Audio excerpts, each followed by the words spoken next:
Akashvani Adilabad 100.2 FM మనస్సు నిండా. యాసంగి పంటలలో రైతులు పండించే వాటిలో వరి సాగు కూడా ఒకటి. నీళ్ల సౌలతున్న రైతులు ఖచ్చితంగా వరి సాగు చేయడానికి మక్కువ చూపిస్తారు. అయితే ఈ కాలంలో తెగుళ్ల బెడద ఉన్నది. ఈ తెగుళ్ల బెడదలో మెడవిరుపు తెగుళ్ళు, కాండంకుళ్ళు తెగుళ్ల సమస్య మరీ అధికంగా ఉంది వరిలో. మరి ఈ తెగుళ్ల సమస్య, వాటి యాజమాన్య పద్ధతుల గురించి ఈరోజు మంచిర్యాల జిల్లా బెల్లంపల్లి కృషి విజ్ఞాన కేంద్రం విషయ నిపుణులు నాగరాజు ముచ్చటలో విందాం. వీరితో ముచ్చట పెడతారు కేలేని. ఏ పంట తీసుకున్నా దాని దిగుబడిపై ప్రభావం చూపే అంశాల్లో ప్రధానమైంది పురుగులు, తెగుళ్ళు. అదే యాసంగి వరి విషయంలోకి వచ్చినట్లయితే ఇక్కడ మెడవిరుపు, కాండం కుళ్ళు తెగుళ్ల సమస్య అనేది ఇదొక ప్రతిబంధకంగా చెప్పొచ్చు. మరి ఈ సమస్యని అధిగమిస్తే మంచి దిగుబడులు సాధించవచ్చు. మరి ఈ సమస్యని అధిగమించడానికి ఎట్లాంటి యాజమాన్య పద్ధతులు పాటించాలి అనే వివరాలు చెప్పేందుకు మనతో ఇప్పుడు మంచిర్యాల జిల్లా బెల్లంపల్లి కృషి విజ్ఞాన కేంద్రం విషయ నిపుణులు నాగరాజు గారు ఉన్నారు. వారిని అడిగి వివరాలు తెలుసుకుందాం. నమస్కారం నాగరాజు గారు. నమస్తే గారు. ముందుగా ప్రస్తుత వాతావరణ పరిస్థితుల్లో ఈ యాసంగి వరి సాగులో తలెత్తే సమస్యలు ఏమేమున్నాయి, వాటి గురించి చెప్పుండ్రి. ముఖ్యంగా మన తెలంగాణ రాష్ట్రంలో చూసుకున్నట్లయితే, ముఖ్యంగా మన మంచిర్యాల ఆసిఫాబాద్ జిల్లాలో చూసుకున్నట్లయితే ప్రస్తుతం వరి అనేది కొన్ని చోట్ల నాట్లు వేస్తున్నారు ఇంకా రైతులు. కొన్ని చోట్ల దుబ్బు చేసే దశలో ఈ యొక్క వరి పంట, యాసంగి వరి అనేది ముఖ్యంగా గమనించడం జరిగింది. ముఖ్యంగా రైతు సోదరులు అంటే ఏదైతే మనకి జనవరి, ఫిబ్రవరి మాసాల్లో ఉండేటువంటి ఉష్ణోగ్రతలు కావచ్చు, లేదంటే వాతావరణంలో వచ్చేటువంటి సహజమైన మార్పులు కావచ్చు, మనకు ఈ యొక్క వరిలో ముఖ్యంగా అగ్గి తెగులు, తర్వాత మెడవీర్పు తెగులు, తర్వాత కాండంకులు తెగులు, ఈ మూడు సమస్యలు అనేటివి ప్రధానంగా కనిపిస్తున్నప్పటికీ ఈ మెడవిరుపు, తర్వాత అగ్గి తెగులు అనేది ఒకదానికొకటి సంబంధం ఉన్నటువంటి తెగులు అనమాట. వీటిని తొలి దశలో మనం గుర్తించకపోతే అవి మనకు చాలా వాటికి ఆర్థిక నష్టపరిమితి స్థాయిని మించి మనకు పంట నాశించి నష్టం చేసేటువంటి అవకాశం ఉంటుంది. కాబట్టి తెగుళ్ళ విషయానికి వచ్చేసరికి రైతులు ముందు నుంచి అంటే విత్తనం శుద్ధి దగ్గర నుంచి పంట కోసేంత వరకు ప్రతి దశలో వాతావరణాన్ని అనుసరించుకుంటూ జాగ్రత్తలు తీసుకోవడం అనేది తప్పనిసరి. కాబట్టి ఈ యొక్క రైతు సోదరులు ఈ యొక్క కాండం కుళ్ళు కావచ్చు, లేదంటే అగ్గి తెగులు కావచ్చు, వాటిని దృష్టిలో పెట్టుకొని యాజమాన్య పద్ధతులు ఎప్పటికప్పుడు పాటించాల్సిన అవసరం ఎంతైనా ఉంది. అయితే సాధారణంగా ఈ యాసంగి వరి సాగులో ఎదురయ్యే సమస్యల గురించి చెప్పిండ్రు. ఇక మనం ప్రధానంగా ఒక్కొక్క సమస్య గురించి మాట్లాడుకున్నట్లయితే ముఖ్యంగా ఈ పురుగులు తెగుళ్లకు సంబంధించిన సమస్యల గురించి మనం మాట్లాడుకుందాం. ఈ మెడవిరుపు తెగులు అనేది ఏదైతే ఉందో, అసలు మెడవిరుపు తెగులు అంటే ఏమి, ఇది ఆశించడం వల్ల పంటకి ఏ రకంగా నష్టం జరుగుతుంది, అసలు ఈ తెగులు ఆశించడానికి కారణాలు ఏమున్నాయి, వాటి గురించి చెప్పండి. ముఖ్యంగా మనం ఇందాక చెప్పుకున్నాం కదా, అగ్గి తెగులు అనేది ఏదైతే పంట నారుమడి దశ నుంచి మనం నాటు పెట్టుకున్న తర్వాత నుంచి ఈ యొక్క అగ్గి తెగులు అనేది మనకు కనబడుతూ ఉంటుంది. ముఖ్యంగా ఏంటంటే ఫస్ట్ ఆకుల మీద ఒక నూలు కండ ఆకారం మచ్చల్లాగా వస్తాయి. అవి క్రమేపీ పెరిగి మనకు కంకి వెన్నులు బయటికి వెళ్ళే టైంకి ఆ వెన్నుల యొక్క కనుపుల దగ్గరికి చేరుకొని మనకు అక్కడ ప్రదేశం అనేది కుళ్ళిపోవడం వల్ల వెన్నులు అనేటివి కంప్లీట్గా తాలుగింజలుగా మారి ఈ యొక్క మెడవిరుపు తెగులు అనేది మనకు అప్పుడు బహిర్గతం అయ్యేటువంటి అవకాశం ఉంటుంది. కాబట్టి రైతు సోదరులు మెడవిరుపుని సమర్థవంతంగా నివారించాలంటే తొలి దశలో ఆశించేటువంటి యొక్క అగ్గి తెగులని గుర్తించుకుంటూ వాటికి సరైన యాజమాన్య పద్ధతులు అనేది చేపట్టాల్సి ఉంటుంది. ముఖ్యంగా మనకు వాతావరణ పరిస్థితులు చూసుకున్నట్లయితే మనం నాటు వేసుకునే టైం బట్టి, అంటే ఫర్ ఎగ్జాంపుల్ ఇప్పుడు జనవరిలో వేసుకుంటున్నారు రైతులు, ఫిబ్రవరి మాసానికి వచ్చాం, మనకు ఉండేటువంటి తక్కువ ఉష్ణోగ్రతలు, రాత్రిపూట నమోదయ్యేటువంటి తక్కువ ఉష్ణోగ్రతలు దాదాపు 20 డిగ్రీల సెంటీగ్రేడ్ నుంచి 12 డిగ్రీల సెంటీగ్రేడ్ వరకు తగ్గినటువంటి ఉష్ణోగ్రతలు కావచ్చు, గాలిలో పెరిగినటువంటి తేమ శాతం కావచ్చు, లేదంటే మనకు రైతులు వాడేటువంటి ఈ యొక్క రసాయనిక నత్రజని సంబంధిత ఎరువులు కావచ్చు, ఈ యొక్క అగ్గి తెగులు రావడానికి ఆస్కారాన్ని కలుగజేస్తాయి. కాబట్టి రైతు సోదరులు ఈ యొక్క అగ్గి తెగులు గుర్తించిన వెంటనే కొన్నిసార్లు ఏంటంటే ట్రైసైక్లోజోల్ అనేటువంటి మందును కూడా మనకు అగ్గి తెగులు విరివిగా వచ్చేటువంటి సందర్భాల్లో వీటిని వాడుతూ ఉంటారు.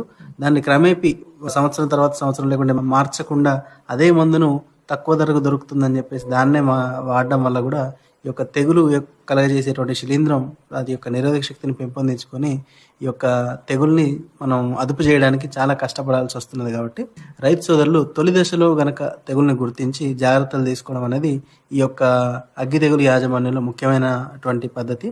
తర్వాత విత్తన శుద్ధి చేసుకోవడం, లేదంటే మనం యొక్క గట్ల వెంబడి ఉండేటువంటి గడ్డి కావచ్చు, కలుపుని మనం నివారించుకున్నట్లయితే ఈ యొక్క తెగులు కలగజేసేటువంటి శిలీంధ్రం ఆ యొక్క గడ్డి మీద గట్లెంబడి ఉండేటువంటి గడ్డి మీద ఉండి మనం పంట వేసుకున్నాక చేను మీదకి వచ్చేటువంటి అవకాశం ఉంటుంది. కాబట్టి గట్లను నీట్గా ఉంచుకోవడం కూడా దీని యొక్క యాజమాన్యంలో రైతు పాటించాల్సినటువంటి ముఖ్యమైన పద్ధతులు. అయితే ఇప్పుడు ఈ మెడవిరుపు తెగులు అంటే ఏమి, అది ఆశించడానికి ఏం కారణాలు ఉన్నాయనే దాని గురించి చెప్పిండ్రు, అట్లాగే అగ్గి తెగులు గురించి కూడా చెప్పిండ్రు. అయితే ఈ మెడవిరుపు తెగులు ఏదైతే ఉన్నదో అది ఒకసారి ఆశించిన తర్వాత దాన్ని నివారించాలంటే ఎట్లాంటి మార్గాలు ఉన్నాయి, దీన్ని నివారించేందుకు రైతులు ఏం చేయాలా, ఆ ముచ్చట్లు చెప్పండి. ముఖ్యంగా ఏంటంటే మనం ఇందాక చెప్పుకున్నటువంటి విత్తన శుద్ధి కావచ్చు, అంటే పొడి పద్ధతిలో తడి పద్ధతిలో విత్తన శుద్ధి చేసుకునేటువంటి పద్ధతులు రైతులకు అందుబాటులో ఉన్నాయి. పొడి పద్ధతిలో చేసుకున్నట్లయితే 1 కేజీ విత్తనానికి 3 గ్రాముల కార్బనిజంతో కలుపుకొని విత్తన శుద్ధి చేసుకోవాలి. లేదంటే తడి పద్ధతిలో చేసుకునేటువంటి రైతు సోదరులు 1 లీటర్కి 1 గ్రామ్ కార్బనిజం కలుపుకొని దానికి విత్తనాన్ని యాడ్ చేసుకొని మనం రాత్రిపూట అంతా కూడా నానబెట్టి మండగెట్టుకోవడం వల్ల విత్తన శుద్ధి అనేది సమర్థవంతంగా తెగుల్ని అరికట్టడంలో ఉపయోగపడుతుంది. తర్వాత ఈ యొక్క యూరియా అంటే నత్రజని సంబంధిత ఎరువుల్ని ఒకేసారి గంపగుత్తగా వాడకుండా వాటిని దఫాలుగా వాడుకోవడం ద్వారా ఈ యొక్క తెగులు ఉధృతిని అమాంతం పెరగకుండా మనం అరికట్టడానికి అవకాశం దొరుకుతుంది. తర్వాత పొటాష్ ఎరువుల్ని తప్పకుండా వేయాలి. చాలా మంది రైతు సోదరులు ఏంటంటే వెన్నులు అంటే అంకురం దశ నుంచి చిరుపొట్ట దశకు వచ్చేసరికి అప్పుడు పొటాష్ ఎరువులు వేసేటువంటి అలవాటు ఉంటుంది. కాబట్టి అలా కాకుండా మొదటి దఫా నుంచే మనం ఈ యొక్క పొటాష్ ఎరువులను కూడా వాడుకున్నట్లయితే దానికి యొక్క నిరోధక శక్తి పెంపొందించడానికి తోడ్పడుతుంది. అలాగే గట్ల వెంబడి గడ్డి లేకుండా చూసుకోవడం. తర్వాత అగ్గి తెగులు లక్షణాలు గమనించిన వెంటనే చాలా మంది రైతు సోదరులు ఈ యొక్క చేన్ని ఆరబెడతా ఉంటారు. అట్లా ఎట్టి పరిస్థితుల్లో చేయొద్దు. ఎప్పుడైతే మనం చేను ఆరబెట్టడం స్టార్ట్ చేస్తామో అగ్గి తెగులు పెరిగేటువంటి అవకాశం ఉంటుంది. కాబట్టి చేను ఆరబెట్టకుండా కొంచెం మినిమం వాటర్ లెవెల్ అనేది మెయింటైన్ చేయాల్సినటువంటి అవసరం ఉంటుంది. తర్వాత తెగులు ఉధృతిని గమనించిన వెంటనే తొలి దశలో అయితే ఈ యొక్క ట్రైసైక్లోజోల్ 1 లీటర్కి 0.6 గ్రాములు కావచ్చు, లేదంటే ఐసోప్రోథైలిన్ 1 లీటర్కి 1.5 ml కావచ్చు, లేదంటే కాసుగామైసిన్ 1 లీటర్కి 2.5 మిల్లీలీటర్లు కావచ్చు, లేదంటే మనకు నేటివ్ అని ఉంటుంది అది 1 లీటర్కి 0.4 గ్రాముల చొప్పున, లేదంటే ప్రాపికొనజోలు ప్లస్ ట్రైసైక్లోజోల్ అనేటువంటి శిలీంద్రనాశిని 1 లీటర్కి 1 ml చొప్పున కనుక మనం కలుపుకొని పిచికారీ చేసుకున్నట్లయితే ఈ యొక్క తెగుల్ని మనం తొలి దశలోనే అరికట్టడానికి అవకాశం దొరుకుతుంది. అయితే ఇక తర్వాత ఈ యాసంగి వరి నాశించే తెగుళ్లలో మరొకటి కాండం కుళ్ళు తెగులు. ఈ కాండం కుళ్ళు తెగుళ్ళు ఆశించినప్పుడు ఎట్లాంటి లక్షణాలు ఉంటాయి, మనం ఏ రకంగా దీన్ని గుర్తుపట్టచ్చు, ఆ వివరాలు చెప్తారా? ముఖ్యంగా ఏంటంటే మనకు దుబ్బుగట్టే దశ నుంచి చిరుపొట్ట దశ వరకు కూడా ఈ కాండం కుళ్ళు అనేది మనకు కనబడతా ఉంటుంది. ఎక్కడైతే రైతు సోదరులు ఇందాక మనం అగ్గి తెగులుకి కొంచెం నీటి మట్టాన్ని ఉంచాలని అనుకున్నాం, అంటే తెగులు ఉధృతి గమనించినప్పుడు. కానీ ఈ కాండం కుళ్ళు తెగులు ఏంటంటే ఎక్కడైతే నీటి మట్టం ఈ యొక్క ఆకుల తొడిమెల వరకు రైతులు ఉంచుతారో అక్కడి నుంచి తెగులు వ్యాప్తి అనేది మొదలవుతుంది. అక్కడి నుంచి పైకి, తర్వాత కాండం నుంచి కిందికి వచ్చి కంప్లీట్గా నల్లగా మారి అక్కడ యొక్క ఉండేటువంటి కణజాలం, మొక్క యొక్క కణజాలం కంప్లీట్గా నాశనం అవ్వడం వల్ల మొక్క అనేది వడలిపోవడం, చచ్చిపోవడం అనేది జరుగుతుంది. సో దీనికి ఏంటంటే పంట మొత్తం పడిపోవడం ఒకేసారి, లేదంటే వచ్చేటువంటి గింజలన్నీ కూడా తాళగింజలుగా మారడం అనేది ఈ యొక్క కాండం కుళ్ళులో ప్రధానమైనటువంటి సమస్య. ముఖ్యంగా దాదాపు ఈ తెగులు కనుక వ్యాపిస్తే 5 నుంచి 80% వరకు పంట నష్టం జరిగేటువంటి అవకాశం ఉంటుంది. ముఖ్యంగా ఏంటంటే ఈ పొలంలో ఎక్కువగా నీళ్లు నిలబెట్టడం కావచ్చు, తర్వాత ఎరువుల వాడకంలో సమతుల్యత లేకపోవడం కావచ్చు, కొన్నిసార్లు బెట్ట వాతావరణం, తర్వాత పురుగుల బెడద, ముఖ్యంగా ఏంటంటే కాండం తులిచే పురుగు కావచ్చు, లేదంటే సుడిదోమ కావచ్చు, అవి చేసే గాయాల వల్ల కూడా ఈ యొక్క కాండం కుళ్ళు వరి పంటను ఆశించేటువంటి అవకాశం ఉంటుంది. కాబట్టి రైతు సోదరులు ఈ యొక్క కాండం కుళ్ళుని అదుపు చేయాలంటే పురుగుల ఉధృతి మీద కూడా దృష్టి సారించాల్సినటువంటి అవకాశం ఎంతైనా ఉంది. అయితే ఇప్పుడు ఈ కాండం కుళ్ళు తెగులు ఆశించినప్పుడు ఎట్లాంటి లక్షణాలు ఉంటాయి, మనం ఎట్లా గుర్తుపట్టచ్చు, ఈ వివరాలు చెప్పిండ్రు. ఇక ఈ కాండం కుళ్ళు తెగుల్ని మనం నివారించాలంటే ఎటువంటి యాజమాన్య పద్ధతులు పాటించాలి, ఆ వివరాలు చెప్తారా? ముఖ్యంగా ఏంటంటే మనకు వానాకాలం పంటలో చూసుకున్నట్లయితే చాలా మందికి జీలుగా జనం వేసేటువంటి అలవాటు ఉంటుంది, కొన్ని చోట్ల లేదు. అలా జీలుగా జనము పంట వేసుకోవడం, తర్వాత నీటి మట్టాన్ని ఎక్కువగా మెయింటైన్ చేయకుండా కొంచెం అవసరాన్ని బట్టి అందాదుగా మెయింటైన్ చేసుకోవడం, కొంచెం వెంటగా వచ్చి పగుళ్ళు వచ్చేంత వరకు చేను ఆరబెట్టి తర్వాత మనం ఈ యొక్క నీటి మట్టాన్ని ఇచ్చుకుంటూ ఆరతడి పద్ధతిలో నీళ్లు కట్టుకోవడం. తర్వాత ఇందాక మనం చెప్పుకున్నటువంటి విత్తన శుద్ధి, పొడి పద్ధతి తడి పద్ధతిలో విత్తన శుద్ధి చేసుకొని విత్తనం వేసుకోవడం. తర్వాత ఏదైతే తెగులు ఆశించినటువంటి మడి ఏదైతే ఉంటుందో అందులో నుంచి నీళ్ళు అనేటివి కింది మడిలోకి పోకుండా కొంచెం జాగ్రత్తలు తీసుకోవడం. తర్వాత ఈ యొక్క కాండం తొలిచే పురుగు కావచ్చు, సుడిదోమ కావచ్చు, వాటి ఉధృతిని ఎప్పటికప్పుడు గమనించుకుంటూ అవి చేసే గాయాల వల్ల ఈ యొక్క తెగులు కలుగజేసేటువంటి శిలీంధ్రం వ్యాపించేటువంటి అవకాశం ఉంటుంది కాబట్టి ఆ పురుగుల ఉధృతిని గమనించుకుంటూ వాటికి యాజమాన్య పద్ధతుల్ని పాటించడం.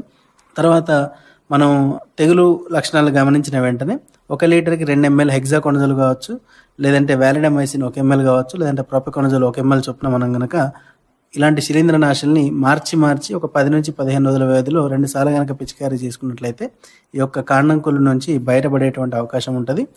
ముఖ్యంగా ఏంటంటే రైతు సోదరులు ఈ యొక్క తెగుళ్ళు కావచ్చు, పురుగులు కావచ్చు, వీటి యాజమాన్యాన్ని సమర్థవంతంగా చేపట్టాలంటే ఖచ్చితంగా వేసవిలో చేసేటువంటి వేసవి దుక్కులు కూడా చాలా ఉపయోగకరంగా ఉంటాయి. కాబట్టి రైతు సోదరులు వాటి మీద కూడా దృష్టి సారించాలి తప్పకుండా ఈ యొక్క తెగుళ్లను అరికట్టాలంటే.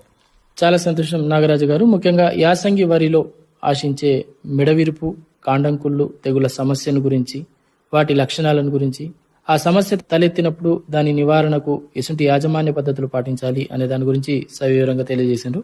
మరి యాసంగిలో వరి సాగు చేస్తున్న రైతులు ఎవరైతే ఉన్నారో వారు తమ పొలంలో ఈ మెడవెరుపు, కాండంకుళ్ళు తెగుల సమస్యను గుర్తించినట్లయితే ఇప్పుడు మీరు చెప్పిన ఈ యాజమాన్య పద్ధతుల్ని పాటించి మంచి దిగుబడులు సాధిస్తారని ఆశిస్తూ ఈ చక్కని సమాచారాన్ని తెలియజేసినందుకు మీకు ధన్యవాదాలు. నమస్కారం. Thank you. ఇప్పటి వరకు యాసంగి వరిలో మెడవిరుపు తెగుళ్లు, కాండాల తెగుళ్లు సమస్య, యాజమాన్య పద్ధతుల గురించి మంచిర్యాల జిల్లా బెల్లంపల్లి కృషి విజ్ఞాన కేంద్రం విషయ నిపుణులు ఏ నాగరాజుతో ముచ్చటిన్నారు. వీరితో ముచ్చట పెట్టింది కేలేని.